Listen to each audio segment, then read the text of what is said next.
एक काला हाथ हर रात गांव से जानवर उठा रहा था। जिसे चोर समझा गया वो निकला भयानक पिशाच। गांव की बाहर जंगल में एक भूतहा पेड़ था। सब कहते थे कि उस पेड़ में भूत रहता है, लेकिन आज तक किसी ने उसे देखा नहीं था। एक रात जब पूरा गांव सो रहा था, तभी लाली गाय का बछड़ा अचानक जोर से रंभाने लगा। अचानक एक काला हाथ आया और बछड़े को उठाकर ले गया। डर के मारे लाली गाय जोर जोर से चिल्लाने लगी। लाली की चीख सुनकर बंगाली बाबू और उसका पूरा परिवार डरकर जाग गया। बंगाली बाबू ने हिम्मत जुटाई, हाथ में लाठी ली और अकेले ही बाहर देखने चला गया। लाली गाय को अकेले रोते देख बंगाली बाबू ने उससे पूछा, तुम्हारा छोटा बछड़ा कहाँ है? लेकिन डर के मारे लाली गाय कुछ भी बता नहीं पाई।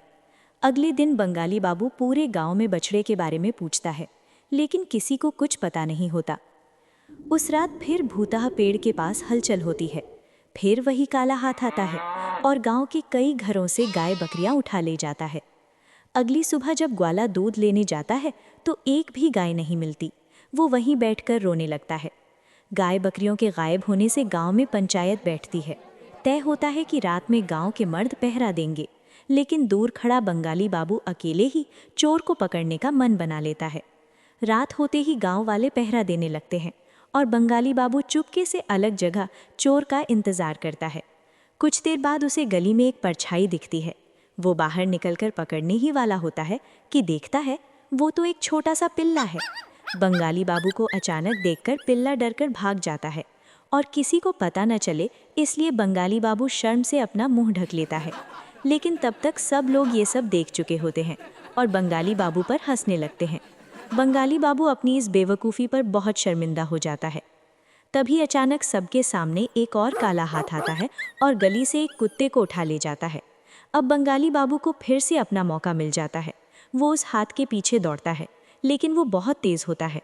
थोड़ी दूर दौड़ने के बाद बंगाली बाबू गिर जाता है और ज़ोर से ज़मीन पर टकराता है।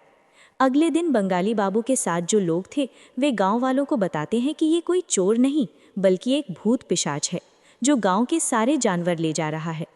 बंगाली बाबू पेड़ के नीचे बैठा बीती रात की बात सोचकर पछता रहा होता है। तभी वहां रुद्र आता है। रुद्र बंगाली बाबू को परेशान देखकर उसे समझाता है। इस बार दोनों मिलकर भूत को पकड़ने का फैसला करते हैं।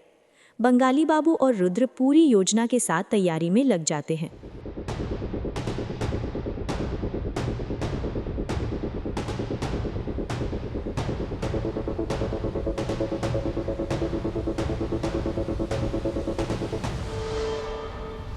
लेकिन उसी रात गांव की आखिरी गाय को भी वही काला हाथ उठा ले जाता है। गाय की आवाज़ सुनते ही रुद्र और बंगाली बाबू उस तरफ दौड़ते हैं। उन्हें एक काली परछाई जंगल की ओर भागती दिखाई देती है। दोनों उसका पीछा करते करते जंगल के अंदर पहुंच जाते हैं। भूतहा पेड़ के सामने दोनों रुक जाते हैं। वे टॉर्च निकालकर इधर उधर ढूंढने लगते हैं। तभी पेड़ की डाल पर वो भूत दिखाई देता है।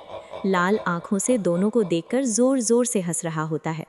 भूत को देखकर दोनों डर जाते हैं और उल्टे पांव गांव लौट आते हैं। अगले दिन सुबह वे पूरी कहानी गांव वालों को सुनाते हैं।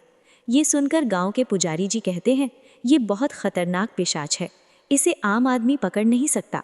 वे गांव के बाहर शमशान में रहने वाले अघोरी बाबा को बुलाने की सलाह देते हैं। अब बंगाली बाबू और रुद्र इस भूत की कहानी खत्म करने की ठान लेते हैं और अघोरी बाबा को बुलाने निकल पड़ते हैं। काफ़ी खोजने के बाद उन्हें बाबा शमशान में तपस्या करते हुए मिलते हैं, पूरा शरीर भस्म से ढका हुआ। बंगाली बाबू और रुद्र बाबा को सारी बात बताते हैं। बाबा कहते हैं, ये बहुत खतरनाक पिशाच है, दिन ब दिन इसकी भूख बढ़ती जा रही है, इसे रोकना ज़रूरी है। फिर बंगाली बाबू और रुद्र अघोरी बाबा को गांव लाते हैं और सबके साथ उस भूतहा पेड़ के पास जाते हैं। पेड़ को देखते ही अघोरी बाबा सब समझ जाते हैं। वे आग जलाकर यज्ञ शुरू करते हैं। तभी वो पिशाच पेड़ से नीचे उतरता है और चीखने चिल्लाने लगता है। अघोरी बाबा तुरंत उसे जादुई रस्सी से बांध देते हैं, उस पर पवित्र जल छिड़कते हैं और उसे शांत कर देते हैं। गांव वालों के सामने पिशाच उठक बैठक करने लगता है और माफ़ी मांगता है। वो गांव की सारी गाय बकरियां लौटा देता है और वादा करता है कि अब कभी ऐसा नहीं करेगा। अघोरी बाबा पिशाच को एक लोटे में बंद कर देते हैं और उसे अपने साथ ले जाते हैं। गाँव वाले बहुत खुश होते हैं और अपने हीरो बंगाली बाबू और रुद्र को कंधों पर उठा लेते हैं। और इस तरह एक भयानक पिशाच की कहानी खत्म हुई। लेकिन इस कहानी ने हमें ये सिखाया कि डर से बड़ा होता है साहस और अकेले से ज्यादा ताकत होती है साथ की। अगर आप भी ऐसी डर और रहस्य से भरी कहानियां सुनना चाहते हैं तो अभी सब्सक्राइब करें, क्योंकि अगली कहानी आपको चैन से सोने नहीं देगी।